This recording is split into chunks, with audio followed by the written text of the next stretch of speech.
बिस्मिल्लाहिर्रहमानिर्रहीम। अवल नाम अल्लाह जो ॾींदड़ देह सारे ॾई न पचारे मिढ़निया मेहरबान घणो जिनी ॾांद न बिज तिनी पिण तुंहिंजो आसरो पोयो भारी सिज अवल ॾींहुं उन्हनि खे। अस्सलामु अलैकुम व्यूवर्स, आऊं आहियां जी मेज़बान ताहिरा जोयो ऐं प्रोग्राम साण खणी आऊं मौजूदु आहियां सुबुह मेहराण। खोड़ सारियूं दुआऊं अव्हां जे लाइ, नेक तमन्नाऊं अव्हां जे लाइ। मां उमेद रखां थी त बिल्कुलु ठीकु हूंदव। सुबुह जो आगाज़ ॾाढो बहितरीन तरीक़े सां अव्हां जो थी चुको हूंदो ऐं सुबुह हमेशह ख़ूबसूरत हूंदी आहे ऐं मुंहिंजी सुबुह इन जे लाइ ख़ूबसूरत हूंदी आहे जॾहिं स्टूडियो में अंदरि ईंदी आहियां त मूंखे लॻंदो आहे त वाक़ई सुबुह मेहराण आहे। सुबुह मेहराण जो ई अङण अव्हां जे लाइ हमेशह कुझु नओं खणी ईंदो आहे। हमेशह कोशिशि हूंदी आहे त ॻाल्हियूं अहिड़ियूं हुजनि जेके अव्हां जे लाइ काराइतियूं हुजनि ऐं यकीनन उहे ॻाल्हियूं पोइ असांजे लाइ बि काराइतियूं हूंदियूं आहिनि ऐं मूंखे सुठो लॻंदो आहे, इलाही सुठो लॻंदो आहे जॾहिं तव्हां कॉल्स कंदा आहियो, पंहिंजो हुजण जो अहसासु ॾियारींदा आहियो ऐं जेको टॉपिक हली रहियो हूंदो आहे, जेका गुफ़्तगू हली रही हूंदी आहे, जेका काराइती ॻाल्हि हली रही हूंदी आहे ऐं वरी पोइ तव्हांजी किरत तव्हांजा कम उन मां थोरो पंहिंजे बिज़ी हेक्टिक स्केड्यूल मां थोरो टाइम कढंदा आहियो, कॉल कंदा आहियो ऐं कुझु ऐड कंदा आहियो, प्रोग्राम में वंड कंदा आहियो त अञा वधीक सुठो लॻंदो आहे। प्रोग्राम में जान अची वेंदी आहे, प्रोग्राम ख़ूबसूरत थी वेंदो आहे अव्हां जे हुजण जे करे।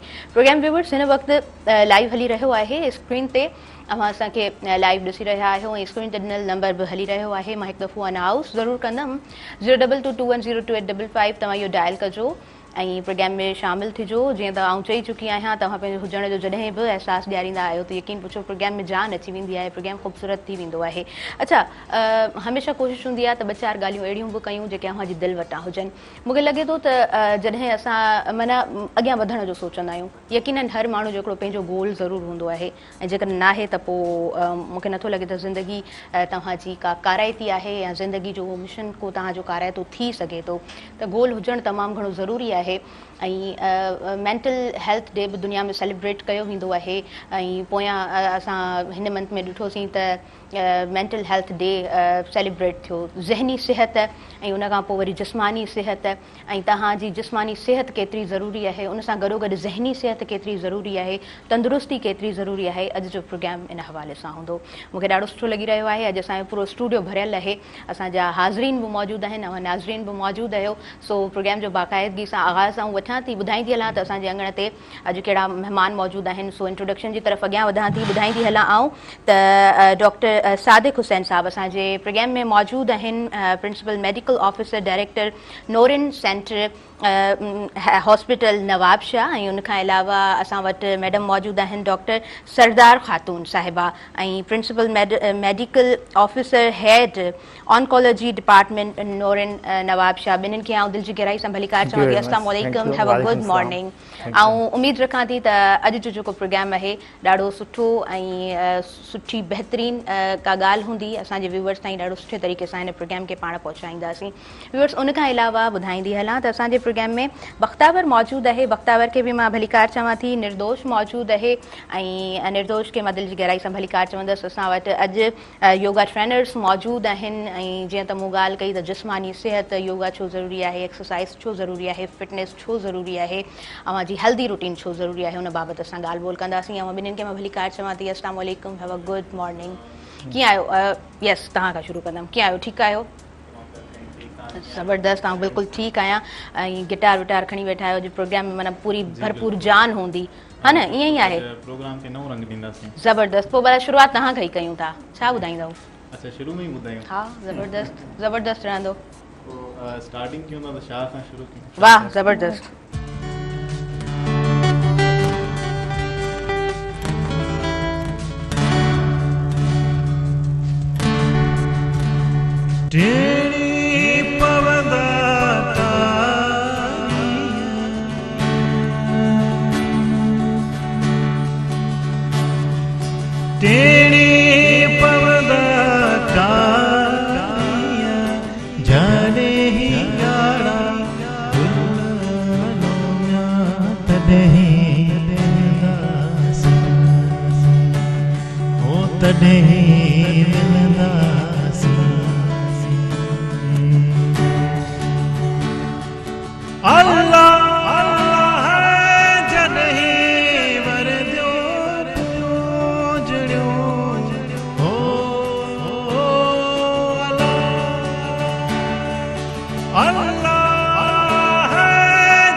हर हर हर हर करे हुल हलो म्या तॾहिं मिलंदासीं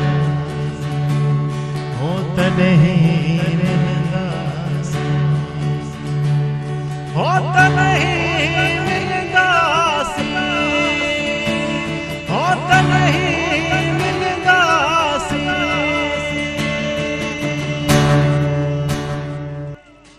ॾाढो सुठे तरीक़े सां असांजो स्टार्ट थी चुको आहे।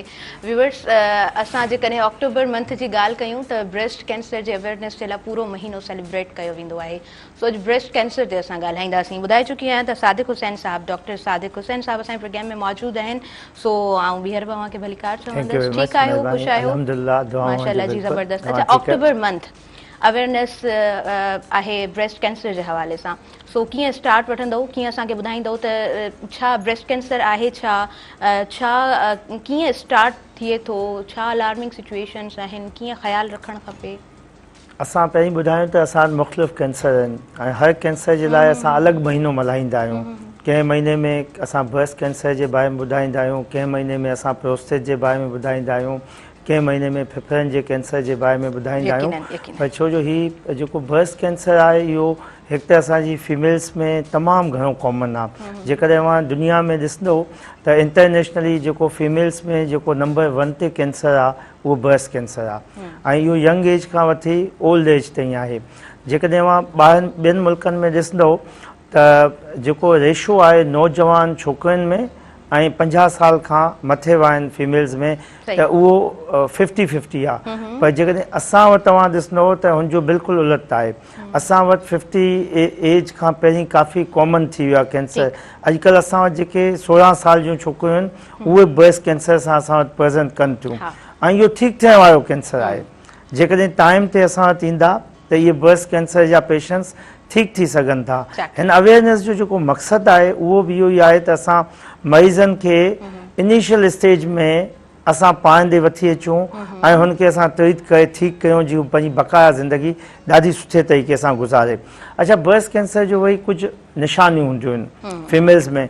उहो असांजी डॉक्टर साहिबा आहे, डॉक्टर सरदार, उहा असां सभु डिस्कस कंदी त फीमेल्स में कहिड़ियूं निशानियूं हूंदियूं आहिनि जंहिंजे करे असां हुनखे जल्दी वञणु खपे। ऐं अॼुकल्ह छा आहे त गवर्नमेंट बि ॾाढी हेल्प करे थी।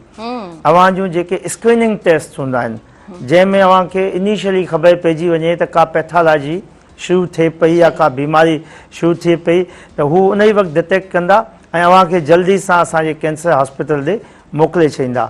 असां पाण बि हिननि शयुनि जे लाइ मुख़्तलिफ़ हॉस्पिटल्स में LHVs ताईं, लेडी हेल्थ वर्कर्स ताईं, मीडिया जे ज़रिए, अख़बारनि जे ज़रिए ऐं अव्हां ॾिठो हूंदो त अॼुकल्ह PTA पंहिंजे मोबाइल फ़ोन ते जेका टोन आहे उहो बि हिन पूरे महीने में अव्हांखे छाती जे कैंसर जे बारे में उहो करे छॾी आहे। तव्हां हर कॉल कयो था ॾींहं में 100 दफ़ा कॉल कंदो, 100 दफ़ा उहो मैसेज ॿुधंदो त हू छा आहे त असां वटि जेके फीमेल्स प्रेज़ेंट कंदियूं आहिनि मोस्टली ॾिसो असांजो प्रॉब्लम छा आहे त असां जॾहिं ॻाल्हाईंदा आहियूं न पंहिंजे इलाइक़े जे बारे में ॻाल्हाईंदा आहियूं, सिंध जे बारे में ॻाल्हाईंदा आहियूं। हिकु त असांजा शहर आहिनि, ॿी असांजी बहिरारी आहे। जेके असांजे बहिरारी में फीमेल्स आहिनि उहे शर्माइनि जाम थियूं। उहे हिन शइ खे ॿाहिरि ॿुधाइनि नथियूं, पंहिंजे हस्बैंड सां शेयर नथियूं कनि, पंहिंजे घर वारनि सां शेयर नथियूं कनि, ॿुधाइनि नथियूं। जंहिं उहे ॿुधाइनि नथियूं त हुनजी जेका स्टेज आहे उहा काफ़ी अॻिते थी वञे थी ऐं जॾहिं उहो साॻियो पेशेंट असां वटि वॾी स्टेज में अचे थो त हुनजे ठीकु थियण जा ऐं ज़िंदगी जा चांस घटि थी वेंदा आहिनि ऐं हुते जेके असांजा रिसोर्सिस बि जेके यूज़ थींदा आहिनि उहे वधीक थींदा आहिनि। इनिशियल स्टेजिस में रिसोर्सिस बि घटि यूज़ थींदा ऐं ठीकु थियण जा चांस बि वधीक आहिनि ऐं उनजी बाक़ी जेका ज़िंदगी आहे उहा बहितर गुज़रंदी। एक्ज़ैक्टली, तव्हां बिल्कुलु सही चई रहिया आहियो। ऐं कुझु बीमारियूं हूंदियूं आहिनि जेके मुआशराती बीमारियूं हूंदियूं आहिनि ऐं इहा अॼु जी ॻाल्हि कोन आहे, सदियुनि खां इहा हिकिड़ी रिवायत आहे। असां जंहिं मुआशरे में वधूं पिया, पलिजा आहियूं, हलूं पिया, सर्वाइव करियूं पिया, फेस करियूं पिया मुख़्तलिफ़ बिहेवियर्स खे, त मुंहिंजे ख़्याल सां सभ खां जेका वॾी बीमारी आहे उहा मुआशराती बीमारी आहे त तव्हां ईज़ीली फेस कोन करे सघंदा आहियो। अच्छा, मुआशरे ते आउं बाद में अचां थी, पहिरीं घर जी ॻाल्हि कंदसि, हाउस होल्ड जी मां ॻाल्हि कंदसि त हिकु औरत जेका 24 आवर्स ॾींहं जा 24 कलाक पंहिंजी ड्यूटी ॾींदी आहे ऐं पूरी ईमानदारी सां हू पंहिंजी पूरी ज़िंदगी सर्व कंदी आहे। अच्छा, उन औरत खे मुंहिंजे ख़्याल सां त अॼु ॾींहं ताईं बि बहिराड़ी जी जीअं तव्हां बहिराड़ी जो ज़िक्र कयो त उनखे इहो हक़ु हासिलु कोन हूंदो आहे त उहा पंहिंजी ज़ात जे बारे में कंहिंसां डिस्कस करे सघे, even with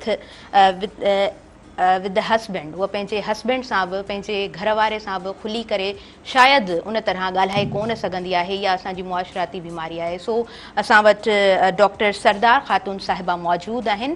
so breast cancer जे हवाले सां संदन साण आऊं ॻाल्हाईंदी हलंदसि ऐं चाहींदसि त अव्हां बि असांजे प्रोग्राम में शामिलु थियो ऐं का बि ॻाल्हि आहे कुझु बि तव्हां शेयर करे सघो था, सवाल पुछी सघो था असांजे प्रोग्राम में। ऐं बायोप्सी बि तमामु घणी वधी वई आहे, जंहिंखे पाण सिंधी में चवंदा आहियूं ॻोढ़ियूं थियणु सीने में, ऐं उनजो अॻियां उहे कीअं ट्रांसफर थियनि थियूं, कहिड़ी बीमारी में उहे तब्दील थियनि थियूं। सो यस मैडम, तव्हां खां असां पुछंदासीं त छा शुरूआती कीअं तब्दीलियूं हूंदियूं आहिनि जिस्म में, कीअं ख़बर पवंदी आहे त ब्रेस्ट कैंसर जे तरफ़ औरत वधे पई? महिरबानी, तव्हां अॼु असांखे हिन प्रोग्राम में इनवाइट कयो। मां ॾाढी थोराइती आहियां मेहरान टीवी वारनि जी, ऐं हिन फोरम तां ही मैसेज असांजो ज़ाहिरी पूरो सिंध में ऐं दुनिया में इहो सर्कुलेट थींदो। जेके साइन एंड सिम्टम आहिनि या जेके निशानियूं आहिनि उहे इहो आहे त पहिरियां त उन में बेज़र गोड़ी, मतिलबु गोड़ी जेका छाती में हूंदी न, इनिशियली मां हमेशह मरीज़नि खे चवंदी आहियां त बाबा पेनफुल त एतिरी ख़तरे जी न हूंदी आहे, पेनलेस, उन में सूर न हूंदो आहे। मरीज़ उनखे इग्नोर कंदा आहिनि त बाबा तकलीफ़ न आहे, सूर न आहे, त असां उनखे, ऐं उहा वधंदी वेंदी आहे, पोइ उन जूं जड़ूं काफ़ी हेठि डीप ताईं वेंदियूं आहिनि, जेको एडवांस स्टेज में कन्वर्ट थींदो आहे, ॾाढो ॾुखियो हूंदो आहे। ॿियो कोई बि मतिलबु उन्हनि जी जेके निपिल आहे या ॿिंडी, उन जो अंदरि धसजणु, रिट्रैक्शन जंहिंखे असां चवंदा आहियूं, अहिड़ी का अलामत हुजे, भले दर्द या सूर न हुजे, या छाती जो ॻाढ़ाण महसूसु थियणु, या उन जे निपिल मां को बि अहिड़ो ब्लड डिस्चार्ज या ॿिए कहिड़े बि कलर जो मवाद डिस्चार्ज थियणु, या उन जे कच्छ में कंहिं क़िस्म जी का गिल्टी या रसोली ॻोड़ी महसूसु थियणु, इहे सभु अलामतूं आहिनि छाती जे कैंसर जूं। उन जे करे बहितर इहो आहे त इन्हनि अलामतुनि खां पहिरियों असां जेको पेशेंट्स खे हिन वक़्तु हिन फोरम ते असांजो आहे मक़सदु त असां उन्हनि खे अवेयर कयूं त इहे निशानियूं थियनि, तव्हां डॉक्टर ॾे अचो, इन खां पहिरियों तव्हां पंहिंजे छाती जो ख़ुदि मुआइनो कयो।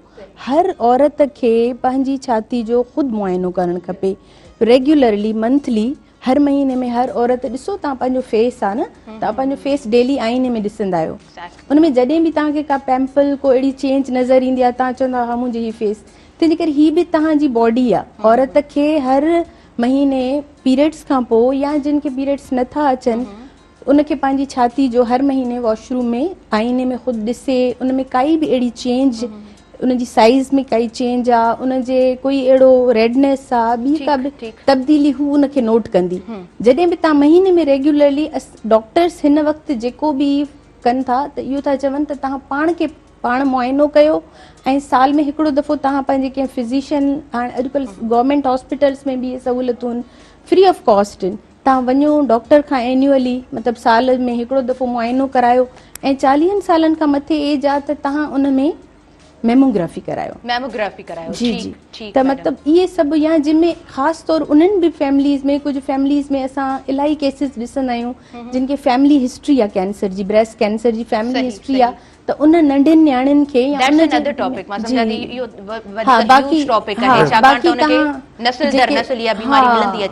तंहिं करे उन में इहे सिम्टम्स जेके मां अर्ली तव्हांखे ॿुधाया, इहे निशानियूं त फौरन डॉक्टर सां रुजू करे। अच्छा मैडम, हिकिड़ी ॻाल्हि ॾाढी तमामु ज़बरदस्त कई, अवेयरनेस जे लाइ ॾाढी ज़रूरी आहे त असां पंहिंजी मिथ्स मां निकिरूं, असां पंहिंजे हुन कंफर्ट ज़ोन मां निकिरूं, ऐं पढ़ियल लिखियल मुआशरे जी इहा हिकिड़ी वॾी मुंहिंजे ख़्याल सां तब्दीली हूंदी आहे, या वॾी हिकिड़ी चेंज हूंदी आहे त तव्हां पंहिंजे प्रॉब्लम्स खे डिस्कस कयो। जीअं त मूं स्टार्टिंग में ॻाल्हि कई ज़हनी बीमारियूं, अॼु ॾींहं ताईं बि असां वटि साइकेट्रिस्ट जे हवाले सां जेकॾहिं कंहिं घर में ज़िक्र थिए थो त यकीन मञो त को न को घर जो, भले ठीकु आहे तव्हांजी ॾाढी सुठी पढ़ियल लिखियल फैमिली आहे, पर पोइ बि को हिकिड़ो मेंबर अहिड़ो हूंदो जेको थोरो कीॿाईंदो, थोरो घबराईंदो, त हाणे असां साइकेट्रिस्ट ॾे कीअं वञूं।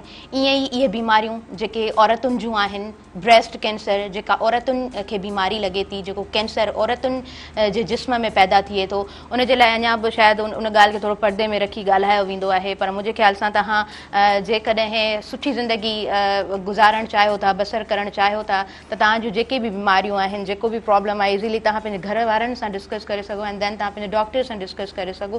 व्यूअर्स, वधीक असां हिन बाबति ॻाल्हाईंदासीं, पर वक़्तु साही जो थी वियो आहे। सो प्रोग्राम जी फर्स्ट ब्रेक आहे, अवां काॾे न वञिजो, ॾिसंदा रहिजो अवां जो पंहिंजो प्रोग्राम सुबुह मेहरान।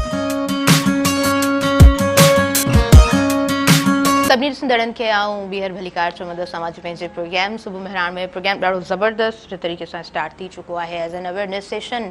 अॼु जो प्रोग्राम अवां ताईं व्यूअर्स पहुचंदो ब्रेस्ट कैंसर जे हवाले सां असां डिस्कस करे रहिया आहियूं।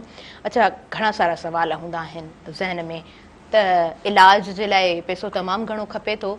अच्छा, डॉक्टर्स असां सां जॾहिं असां वेंदासीं त डॉक्टर्स छा असां सां नरमी सां ॻाल्हाईंदा, सख़्ती हूंदी, छा प्रॉब्लम्स आहिनि, छा असां वटि घणी सारियूं मिथ्स आहिनि, घणा सारा उहे कॉन्सेप्ट्स आहिनि जेके हिन दौर में मां सम्झां थी न हुजणु खपनि। अच्छा, एक्सरसाइज़ जी ॻाल्हि कयूं पिया, योगा जी ॻाल्हि कयूं पिया, त फिट रहण सां बीमारियूं केतिरियूं घटिजनि थियूं, केतिरियूं रिड्यूस थियनि थियूं, उन हवाले सां बि ॻाल्हाईंदासीं। सो ॿुधाए चुकी आहियां त असां वटि डॉक्टर सादिक हुसैन साहब मौजूदु आहिनि ऐं उन खां अलावा असां वटि डॉक्टर सरदार ख़ातून मौजूदु आहिनि, असां वटि योगा ट्रेनर बख़्तावर मौजूदु आहे ऐं योगा ट्रेनर निर्दोष असां वटि मौजूदु आहिनि। सो निर्दोष, आउं अव्हां खां पुछणु चाहींदसि त योगा खे अव्हां कीअं ॾिसो था, केतिरो टाइम थियो आहे as a yoga trainer Hyderabad में कमु कंदे, ऐं पहिरीं जे टाइम में कीअं थोरो हिकिड़ो कॉन्सेप्ट हूंदो हो, हाणे मुंहिंजे ख़्याल सां काफ़ी शयूं चेंज बि थियूं आहिनि। हाणे तव्हां अगरि मॉर्निंग में 6 बजे 7 बजे अगरि तव्हां हैदराबाद जो थोरो राउंड लॻाईंदो त हैदराबाद में जेके बि पार्क्स आहिनि हुते फ्री योगा थींदी आहे। ऐं इहो आउं सम्झां थो पहिरें दफ़ा आहे जेको हाणे एतिरी योगा प्रमोट थी वई आहे। अगरि तव्हां थोरो बैक वेंदो 2014-15 में इट वॉज़ नथिंग, कुझु बि न हो, किथे बि काई बि योगा न थींदी हुई।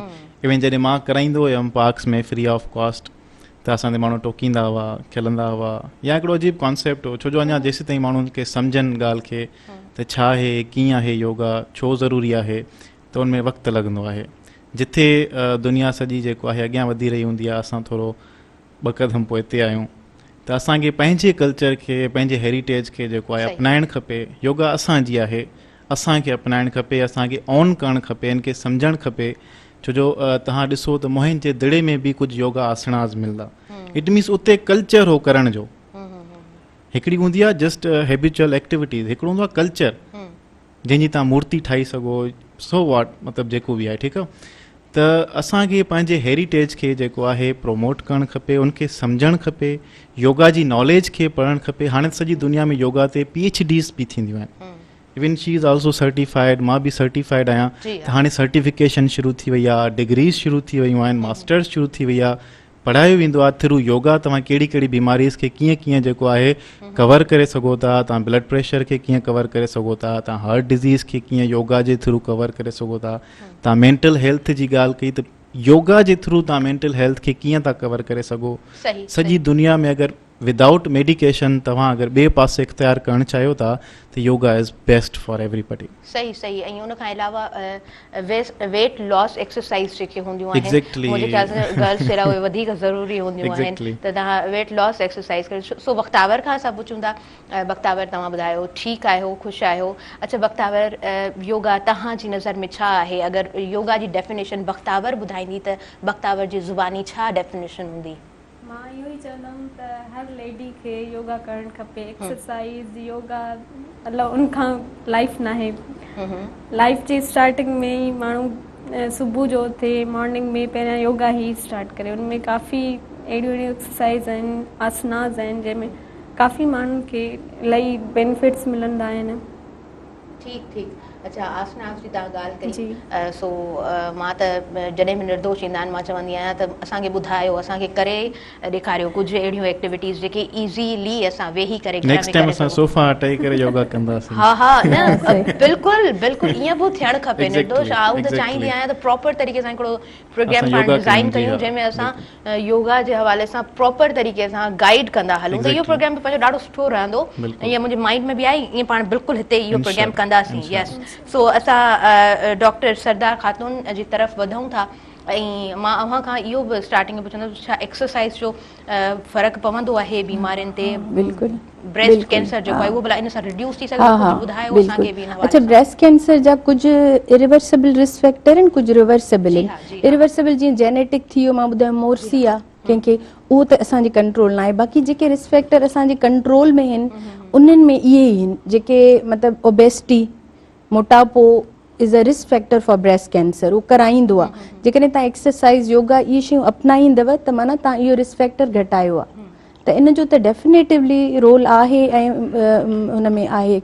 नंबर ॿियो जेको आहे त रिस्क फैक्टर जेको इन में थी थो वञे उहो आहे तव्हांजो स्मोकिंग आहे अल्कोहल आहे या मतिलबु ॿिया जेके ओरल कंट्रासेप्टिव पिल्स वग़ैरह या जेके इहे वठनि था इहे तव्हांजे इन हैंड या कंट्रोल फैक्टर आहिनि त तव्हां पंहिंजी हेल्दी लाइफ स्टाइल एक्सरसाइज़ कयो था पंहिंजी लाइफ खे मॉडिफाई कयो था त तव्हां इहे रिस्क फैक्टर घटायो था तंहिंजे करे तव्हां ब्रेस्ट कैंसर जो रिस्क ऑटोमेटिक घटि थी वेंदो हुन में। ठीकु ठीकु। अच्छा मैडम मिथ्स कहिड़ियूं कहिड़ियूं आहिनि छा था सम्झो त इहे जेको पुराणे ज़माने खां हिकिड़ो कॉन्सेप्ट हलंदो थो अचे त अच्छा उनजो उनमें छा इहो आहे असरु त अक्सर असां वटि पेशेंट्स ईंदा आहिनि त उहे बायोप्सी लाइ रिलेक्टेंट हूंदा आहिनि जॾहिं बि को गिल्टी हूंदी आहे न उन्हनि खे इहो हूंदो आहे त जेका बायोप्सी या उनजी गिल्टी जो जॾहिं असां नीडल विझी सुई विझी टेस्ट कंदासीं त स्प्रेड थी वेंदी फैलिजी वेंदी ईअं न आहे मतिलबु हू उन बायोप्सी टेस्ट खां सवाइ असां उनजो इलाज ई नथा करे सघूं उनजी मालिक्यूलर जेके टेस्ट न थींदा उनजी न थींदी प्रॉपर त असांखे कीअं ॿियो इहो मिथ हूंदो आहे त मेल में ब्रेस्ट कैंसर न थींदो आहे पर मेल में बि ब्रेस्ट कैंसर थींदो आहे 1% उन में बि चांस आहे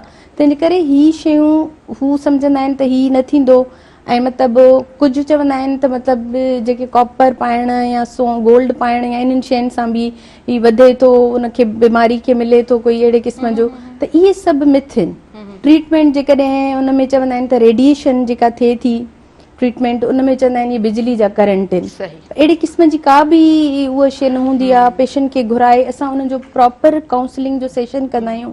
फस्ट टाइम जॾहिं पेशेंट ईंदो आहे मां उनखे प्रॉपर सम्झाईंदी आहियां त ही ॻाल्हियूं थींदियूं ऐं उन में असां साइकेट्रिस्ट जो बि हिकिड़ो रोल आहे इन में त मतिलबु उनखे मेंटली उनखे सॼो ॿुधाईंदा आहियूं ऐं उनजी फैमिली खे ब्रीफ कंदा आहियूं त भई हिन वक़्तु हिनखे अगरि ही बीमारी थी आहे त हिनखे मेन सपोर्ट तव्हां ॾींदा फैमिली ॾींदी मुआशिरो छो त काफ़ी अहिड़ियूं ॻाल्हियूं हाँ फैमिली जो इम्पैक्ट पवे थो बिल्कुलु हा बिल्कुलु ऐं फैमिली जेकॾहिं सपोर्टिव कोन आहे त मां सम्झां थी 100% बीमारी जा जेके चांसिस वधण जा हूंदा आहिनि त फैमिली जी सपोर्ट न हूंदी आहे ऐं ॿी ॻाल्हि त टेंशन जी जी इन जो केतिरो इम्पैक्ट पवे थो मतिलबु स्पेशली कैंसर जी बीमारी में जेकॾहिं हिकु मरीज़ गॾोगॾु टेंशन बि खणी हले थो त मुंहिंजे ख़्याल सां उन सां बि इहा शइ स्प्रेड थिए थी ईअं आहे। ॾिसो डिप्रेशन त आहे न हार्मोन इम्बेलेंस थो थिए डिप्रेशन जी वजह खां हार्मोन इम्बेलेंस थो थिए काफ़ी अहिड़ियूं शयूं थियनि थियूं जेके मुख़्तलिफ़ बीमारियूं डिप्रेशन जी वजह खां ॾिसो कार्डियक प्रॉब्लम आहिनि ऐं मतिलबु इवन मां पेशेंट्स खे चवंदी आहियां तव्हां उन डिप्रेशन मां निकिरो न निकिरंदव इहे शयूं कंदव त तव्हांजी ट्रीटमेंट बि उहा एफिकेसी न ॾेखारींदी उहो असरु न ॾेखारींदी तंहिंजे करे इन्हनि जो त डेफिनेटिवली आहे। सही सही। अच्छा भला मशीन्स जे हवाले सां जेकॾहिं मां पुछां त लेटेस्ट मशीन्स आहिनि जी जी कीअं पूरो सिस्टम हूंदो आहे कीअं कन्वेंस कंदा आहियो छो त जेकॾहिं मरीज़ अचे थो उनखे बि हिकिड़ो ज़रूरत हूंदी आहे त तव्हां उनखे वेही करे हिकिड़ो प्रॉपर सेशन ॾियो अदरवाइज़ जेको असांजो जेको मरीज़ अचे थो उहो पहिरीं खां अहिड़ो डिॼल हूंदो आहे अॻियां खां डॉक्टर्स हॉस्पिटल ऐं उहो पूरो एनवायरमेंट उनखे अञा वधीक डिॼारियो छॾे सो यस सर प्लीज़ तव्हां थोरो ॿुधाईंदा हलंदा। असां असल में पाकिस्तान एटॉमिक एनर्जी कमीशन में कमु कंदा आहियूं ऐं पाकिस्तान एटॉमिक एनर्जी कमीशन जा 19 हॉस्पिटल्स 19 हॉस्पिटल्स पूरे पाकिस्तान में कमु कनि पिया जेको लास्ट थियो आहे उहो गिलगित बल्तिस्तान में थियो आहे ऐं हींअर 20 जेको आहे मुज़फ़राबाद कश्मीर में शुरू थी वेंदो इंशाअल्लाह हिन साल जे आख़िर में त 20 हॉस्पिटल्स त सिर्फ़ु पाकिस्तान एटॉमिक एनर्जी कमीशन जा आहिनि ऐं इहे सभु अंडर दी गवर्नमेंट तव्हां सम्झो त हलनि पिया ऐं जेके हुननि जा ट्रीटमेंट चार्जिस आहिनि उहे बि तमामु घटि आहिनि। अच्छा, अव्हां जेके सिंध में ॻाल्हि कंदो त सिंध में असां वटि हुन सां गॾोगॾु कुझु ॿिया हॉस्पिटल्स आहिनि जेके कराची में कमु कनि पिया। असां जेको गंबत में जेको आहे उहो बि कमु करे पियो। SIT वारा जेके आहिनि कराची में कनि था ऐं सखर में शुरू करण वारा आहिनि। अच्छा, जेको ट्रीटमेंट ऑप्शन्स आहिनि न जेके ब्रेस्ट कैंसर में उहे मल्टीपल आहिनि। ठीकु आहे, जॾहिं तव्हां ट्रीटमेंट कराईंदो त ॾिसो हिकिड़ो पेशेंट आहे हुनजी सर्जरी बि थींदी, हुननि खे कीमोथेरेपी आहे ख़बर आहे, जेके हू मरीज़ चवंदा आहिनि असांखे डोज़ लॻनि था, दवाऊं लॻनि थियूं। हिकु ऑप्शन उहो हूंदो आहे। हिकु ऑप्शन इहो हूंदो आहे त हुननि खे रेडियोथेरेपी शुआऊं लॻंदियूं आहिनि ऐं हुन खां पोइ इहो हूंदो आहे त असां हुननि खे कुझु सालनि जे लाइ कुझु मरीज़नि खे हार्मोनल ट्रीटमेंट ते रखंदा आहियूं, टैबलेट फॉर्म ते। त हीअ सभु शयूं असां वटि अवेलेबल आहिनि। असांजे पंहिंजे सेंटर में बि आहिनि ऐं असांजे जेके बि 19 सेंटर आहिनि उन्हनि सभिनी में इहे फैसिलिटीज़ आहिनि।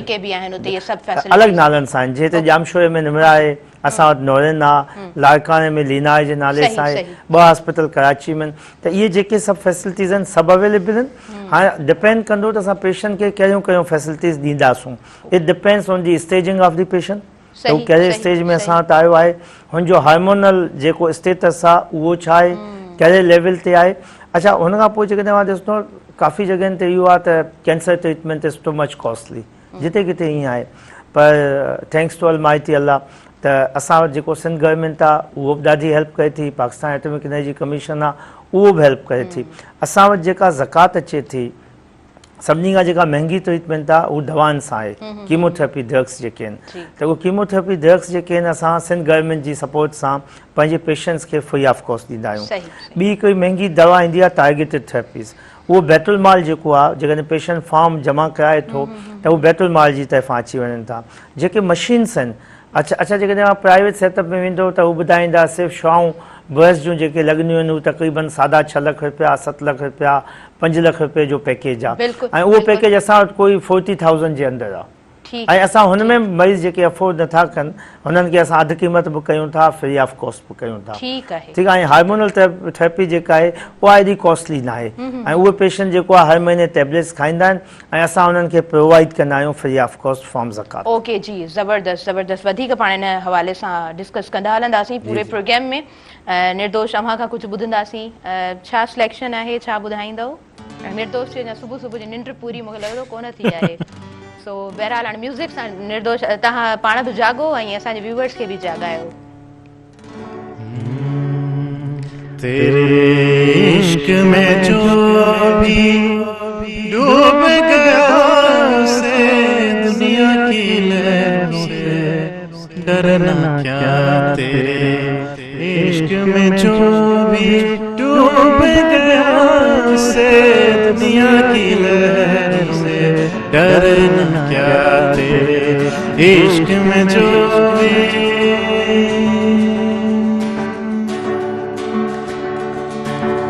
गहराई में जितना भी जाऊं, गहराई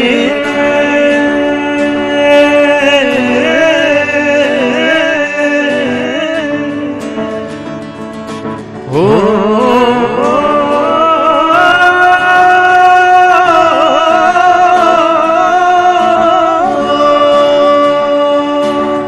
गहराई में जितना भी जाऊं पास तुझको उतना ही पानी से दरिया का जीवन जीवन दे उसे दुनिया की लहरों से डरना क्या। तेरे इश्क में जो ज़बरदस्त। अच्छा, न्यू कुझु कंपोज़िशन आहे अव्हां वटि या उनजे लाइ अञा थोरो असांखे वेट करिणो पवंदो कुझु टाइम? इलाही सारियूं आहिनि, सो ज़रूरु असां ॿुधंदासीं अव्हां खां। ऐं मां त चाहींदी आहियां त गॾोगॾु म्यूज़िक बि हुजे। सुबुह मेराण जी इहा रौनक हूंदी आहे, कुझु सुठो डिस्कस हले ऐं गॾोगॾु म्यूज़िक हुजे त पोइ असांखे ॻाल्हि ॾाढी ज़बरदस्त लॻंदी आहे, ॾाढी सुठी लॻंदी आहे। अच्छा, उनखां अलावा आउं चाहींदसि त जेनेटिक्स जे बारे में, बीमारियुनि जो मुंतक़िल थियणु, उन हवाले सां थोरो तव्हां ॿुधाईंदा हलो, शेयर कंदा हलो असां साण। अच्छा, असल में कुझु जीअं बीमारियूं आहिनि, कुझु कैंसर्स आहिनि, उहे फैमिली में रन कंदा आहिनि। अच्छा, छा हो त अॻे त असांजे लाइ ॾाढो प्रॉब्लम हूंदो हो त असां कीअं सम्झूं त हीअ जेकॾहिं कंहिंखे ब्रेस्ट कैंसर थियो आहे जी हा। त हिनखे को ॿियो सेकेंड कैंसर थी सघे थो या उन ई पेशेंट खे सेम खे, ऐं या हिनजी फैमिलीज़ में बि इहो रन थी सघे थो, जेको हुनजो ऑफिस स्प्रिंग्स आहिनि हुननि में बि इहो अची सघे थो।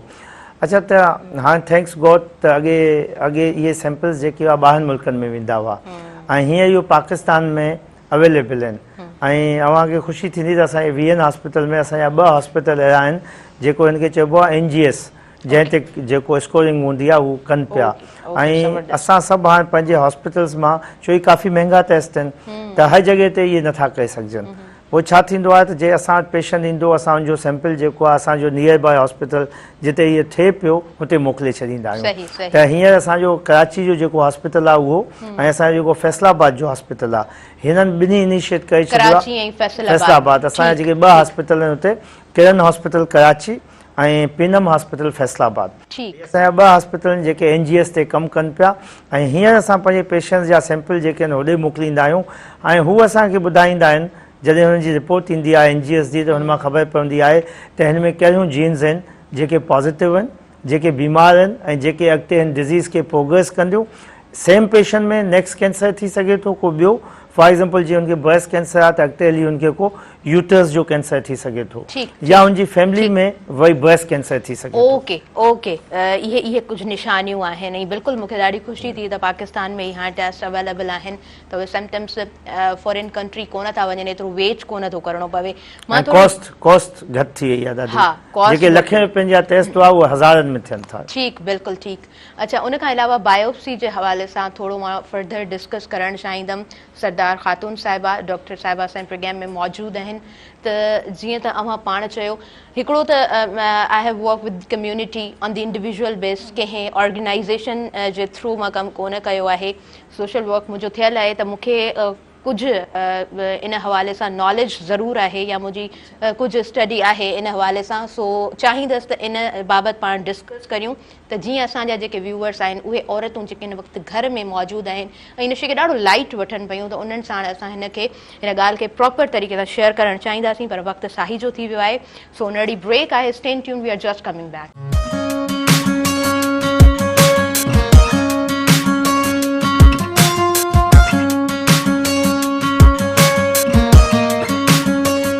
सभिनी ॾिसंदड़नि खे आऊं ॿीहर भलीकार चवंदसि। तव्हां जे पंहिंजे प्रोग्राम सुबुह मेहराण में सुता उथी जाग, निंड न कजे एतिरी, सुल्तानी सुहाग निंड कंदे न मिले। सो ॾाढो ख़ूबसूरत बेत आहे ऐं लतीफ़ साईं ॾाढो ख़ूबसूरत तरीक़े सां असांखे इन जी तशरीह बि सम्झाई आहे। ऐं जेकॾहिं हिकिड़ो नंढिड़ो बेत बि खणिजो, उनजी जेकॾहिं तशरीह बयानु कजे थी, उनखे सम्झिजे थो त हिन में ॾाढो वॾो हिकिड़ो लेसन मौजूदु आहे। सुबुह जो वक़्तु ऐं उहे माण्हू जेके तमामु घणो सुस्तु हूंदा आहिनि, पोइ बिस्तर मां निकिरण जी दिलि कोन चवंदी आहे। मौसम ॾाढी तब्दील थिए पई, मौसम थधी ऐं वरी पोइ वणंदड़ जेका मौसम आहे उन में अञा वधीक सुस्ती थी वेंदी आहे। सो कोशिशि कयो त पंहिंजी किरत सां सुबुह जे वक़्त में इंसानु लॻी थो वञे त ॾींहुं ॾाढो ख़ूबसूरत गुज़रे थो। लाइव कॉलर आहिनि। हेलो, अस्सलाम वालेकुम। जी जी भा आरिफ खे मां भलीकार चवां थी। अस्सलाम वालेकुम। अदब ठीकु आहियो, ख़ुशि आहियो? प्रोग्राम जे हवाले सां कुझु असांखे पॉइंटूं तव्हां नोट कराइणियूं आहिनि। जी हा, प्लीज़ तव्हां जो जेको सवाल आहे तव्हां पुछी सघो था। असल में 50% ऐं बाया खुदे में जो ओपिनियंस असांखे रिजू हुई सफ़ाई जे करे कैंसर घणो अहिड़ो माना रुपए मां जो 70% माना बहिराड़ी जरूरत कमकार या घर जो जे करे जा मालवंड सां घर में रहे थी, हिन जा सबब छाजे करे था माना पैदा कनि? ब्लड कैंसर में जो ब्लड कैंसर में औरतुनि जो इन जो बचाव जो रस्तो ॿुधाइनि। ठीकु आहे, ठीकु आहे। उन खां अलावा ॿियो कुझु चवणु चाहींदा अव्हां? इन खां अलावा ॿियो असांजो तव्हांजी सुठी पॉइंट एक्सरसाइज जो भले सेक्शन वाकई असां ॾे अवेयरनेस तमामु घटि आहे। इन ते जेतिरो पहले खां बि वधीक अञा ओपिनियन ॾींदा तव्हांजी महिरबानी। ओके जी, ज़बरदस्त, महिरबानी तव्हांजी। तव्हां कॉल कंदा आहियो प्रोग्राम में अक्सर, ऐं ॻाल्हि तव्हां जेका ॻाल्हि ॿोल हलंदी आहे उन मुताबिक़ ई कंदा आहियो, त इहा ॻाल्हि मूंखे सुठी लॻंदी आहे। ऐं तव्हां बिल्कुलु सही चयो पिया त उहे औरतूं जेके घरनि में मौजूदु आहिनि ऐं जेके पंहिंजो ख़्यालु बिल्कुलु बि कोन कनि थियूं ऐं पंहिंजी केयर कोन कनि थियूं, त ज़ाहिरी ॻाल्हि आहे बीमारी लॻण जा चांसिस वधनि था। ऐं पंहिंजी चकास पाण कीअं कजे, उन जे लाइ हिकिड़ो सुठो हिकिड़ी सलाह जेकॾहिं आहे उहा इहा आहे त तव्हां वटि हींअर घणो स्पेस मौजूदु आहे। तव्हां यूट्यूब ते वञो, तव्हां गूगल ते वञो, सर्च कयो ऐं तव्हांखे ॾाढियूं सुठियूं ॾाढियूं ईज़ी तव्हांखे वीडियोस मिली वेंदियूं ऐं तव्हांखे ख़बर पइजी वेंदी तव्हां पंहिंजी चकास पाण कीअं करियो। ऐं हूअं बि जेतिरो इंसानु पंहिंजो पाण खे ॾिसे थो, पाण खे सम्झे थो, त मुंहिंजे ख़्याल सां उन खां वधीक ॿियो केरु कोन थो सम्झे। उहो तव्हांजो भले तव्हांजो हस्बैंड आहे, तव्हांजो वालिद आहे, तव्हांजो भाउ आहे, तव्हांजी भेण आहे, तव्हांजी माउ आहे, तव्हांजी जेका सोच आहे, तव्हां जेको सोचो पिया, जेको तव्हां करणु चाहियो था, उहो अव्हांखे ई ख़बर आहे ऐं अव्हां ई सुठे तरीक़े सां उनखे सरअंजाम ॾेई सघो था। सो उन ई हवाले सां असां वधीक ॻाल्हि ॿोल खे वधाईंदासीं। अच्छा मैडम, कीअं पंहिंजी चकास करणु खपे, केतिरी ज़रूरी आहे, कीअं असां वटि जेके बि हिन वक़्तु लेडीज़ ॿुधी रहियूं आहिनि उन्हनि सां कीअं शेयर कंदव अव्हां? मां पहिरियां ई तव्हांखे ॿुधाए चुकी आहियां त ब्रेस्ट जो पंहिंजो पाण चकास जेका ब्रेस्ट सेल्फ एग्ज़ामिनेशन असां चवंदा आहियूं, इहो हर औरत खे जंहिंखे माहवारी अचणु स्टार्ट थिए थी, उन एज खां माहवारी बंदि थी वञे, कहिड़ी बि एज आहे, हुनखे हर महीने औरत जिन खे पीरियड्स अचनि था, पीरियड्स स्टॉप थियण खां बाद हू आईने ते वॉशरूम में पंहिंजो पाण सेल्फ मुआइनो करे उन्हनि जा स्टेप्स जेके आहिनि ईज़ीली तव्हां नेट ते वेंदव न, ईज़ीली उन्हनि जूं तस्वीरूं या वीडियोज़ अवेलेबल आहिनि जेके तव्हां ॾिसी हर औरत पंहिंजो महीने में हिकिड़ो दफ़ो कंदी न, उनखे का बि चेंज नज़र ईंदी न ब्रेस्ट में, हू महसूसु कंदी, फौरन डॉक्टर ॾे वेंदी ऐं डॉक्टर उनखे तंहिं करे हिन में अर्ली जेतिरो बि जल्दी तशख़ीस थींदी, ट्रीटमेंट थींदो, पेशेंट ठीकु थियण जा चांसिस स्टेज 1 में 90% आहिनि। मतिलबु जेकॾहिं शुरूआति में ई हू अचे थी त ब्रेस्ट सेल्फ एग्ज़ामिनेशन ॾाढो ईज़ी आहे ऐं साल में हू हिकु दफ़ो भले कंहिं बि डॉक्टर खां मुआइनो कराए सघे थी। जीअं नोरीन कैंसर हॉस्पिटल में असां वटि ब्रेस्ट केयर क्लिनिक आहे जंहिंमें असां डेली उहे पेशेंट ॾिसंदा आहियूं जंहिंखे को बि उन औरत खे ब्रेस्ट सां रिलेटेड प्रॉब्लम हूंदो आहे। पोइ कोई थञ थी ॾे ॿार खे, उन में उनजी सोज़िश थी थिए, के बेज़र गिल्टियूं हूंदियूं आहिनि जेके यंग एज में नंढी एज में छोकिरियुनि खे हूंदियूं आहिनि, जिन खे फाइब्रोएडिनोमा चइबो आहे, चर्बी जूं गिल्टियूं, सभिनी खे असां चकास करे पोइ उन हिसाब सां उन्हनि खे ट्रीटमेंट लिखी ॾींदा आहियूं न। तंहिं करे पहिरियां त ब्रेस्ट सेल्फ हिन वक़्तु जेको बि प्रिवेंशन, ब्रेस्ट कैंसर प्रिवेंशन जो जेको मेन शइ आहे त उहो ब्रेस्ट सेल्फ एग्ज़ामिनेशन आहे। पंहिंजो मुआइनो पाण कयो, हीउ जेको तव्हांजो हैंड आहे इहो हिकिड़ो वेपन आहे, हथियार आहे, तव्हां हिन खे इस्तेमालु कयो, हीउ तव्हांखे हर शइ ॿुधाईंदो। ठीकु ठीकु, ज़बरदस्त। अच्छा, पंहिंजी चकास पाण करणु केतिरी ज़रूरी आहे, छो ज़रूरी आहे, डॉक्टर साहिबा ऐं असां शेयर करे चुकियूं। असां वटि बख़्तावर बि मौजूदु आहिनि ऐं बख़्तावर योगा ट्रेनर आहिनि। बख़्तावर, अव्हां असांखे ॿुधाईंदा त कीअं सम्झो था तव्हां, कीअं चेंजिस ॾिठियूं आहिनि असांजे हिन मुआशिरे में, तब्दीली अव्हां कीअं ॾिठी आहे? पहिरीं यकीनन योगा खे उहा इम्पॉर्टेंस कोन हुई ऐं हाणे योगा खे उहा इम्पॉर्टेंस बि आहे ऐं यकीनन अव्हां जिथे योगा करायो था, जेको अव्हांजो सेंटर आहे, उते बि लेडीज़ काफ़ी सारियूं अचंदियूं आहिनि। पर्सनली आई न्यू इट त तव्हां वटि माशाअल्लाह सां सुठो हिकिड़ो तादाद मौजूदु आहे लेडीज़ जो। जी बख़्तावर, मां इहो ई चवंदमि त पहिरियां त लेडीज़ ईंदियूं हुयूं, काफ़ी उन्हनि खे हूंदो हुयो त एक्सरसाइज़ मतिलबु उन्हनि जे लाइ उहो न आहे, उहो वैल्यू न रखंदियूं आहिनि एक्सरसाइज़, त असां बि कयूं एक्सरसाइज़। पर जॾहिं हू ईंदियूं हुयूं उन शइ में एड थींदियूं त एक्सरसाइज़ कंदियूं, उन्हनि खे काफ़ी सारा फ़ाइदा मिलंदा हुया। पोइ उहे चवंदियूं हा एक्सरसाइज़ आहे न, इहो हर माण्हू खे करणु घुरिजे। ज़बरदस्त ज़बरदस्त। अच्छा, हिकिड़ी हेल्दी रूटीन जे लाइ वक़्तु ॾाढो ज़रूरी हूंदो आहे। हिकिड़ो असांजो ॾाढो हेक्टिक स्केजुअल कमकार एतिरा, ऐं उन सभिनीनि कमनि कारनि खां थोरो वक़्तु पंहिंजी ज़ात खे ॾियणु, मुंहिंजे ख़्याल सां इहो तव्हांजी ज़ात जो हक़ बि हूंदो आहे त तव्हां पंहिंजो पाण खे थोरो वक़्तु ॾियो। फर्दर अव्हां खां कंटिन्यू कराईंदासीं। अव्हां सुठो वक़्तु ॾिनो आहे हिन फील्ड खे ऐं हिन वक़्तु केतिरो तादाद आहे अव्हां वटि, ऐं अव्हां ॾिसो पिया काफ़ी सारियूं चेंजिस त तव्हां हमेशह डिस्कस कयूं आहिनि हिन प्रोग्राम में। त असांजे मुआशिरे हाणे मां चवंदी आहियां असां जेको आहे न बुखार जी जेका टैबलेट हूंदी आहे उनखे एक्सेप्ट करणु सिखी विया आहियूं। त हाणे आराम आराम सां असां मुख़्तलिफ़ शयुनि खे एक्सेप्ट करणु सिखूं पिया। हा, इहो प्रोसेस असां वटि अञा थोरो स्लो आहे, पर ठीकु आहे, कुझु चेंजिस त आहिनि। सो निर्दोष, तव्हां ॻाल्हि कई ॾाढी सुठी तव्हां हिकिड़ी ॻाल्हि कई जेका क्लिक थिए पई माइंड में त असांजी मेंटल हेल्थ जे लाइ इलाही ज़रूरी आहे त पाण रिलैक्स रहूं, कुझु अहिड़ियूं एक्सरसाइज़िस हुजनि जंहिंसां असां मुतमईन हिकिड़ी ज़िंदगी गुज़ारे सघूं, असां टेंशन खे परे हटाए सघूं, अहिड़ो रिलैक्स काम कूल थी पंहिंजे कमनि कारनि ॾे वधूं। सो योगा जो छा इम्पैक्ट पवंदो आहे? हा, ॾिसो त सभ खां पहिरीं त असां जेके आहियूं कोई मॉडर्न आहियूं बट टिपिकल क़िस्म जा मॉडर्न आहियूं। असां हर उहो ट्रेंड फॉलो करणु चाहींदा आहियूं जेको सॼी दुनिया पहिरियां करे थी। अगरि तव्हांजो पंहिंजो कोई सिंधी ॿाहिरि कोई नओं ट्रेंड स्टार्ट करे थो, योगा स्टार्ट कराए थो या कोई नई म्यूज़िक सिखाए थो सपोज़, त उनखे उहा तरजीह न मिलंदी जेसि ताईं उहा ई साॻी शइ जॾहिं ॿिया सॼी दुनिया जा माण्हू कंदा, जॾहिं उहा शइ ट्रेंड में ईंदी, पोइ असां चवंदा आहियूं हाणे इहा करणु खपे। इट मीन्स असां उनजी इम्पोर्टेंस खे न ॾिसंदा आहियूं, असां सिर्फ़ु जेको आहे भेड़ की चाल जेके चऊं उनखे फॉलो अप कंदा आहियूं।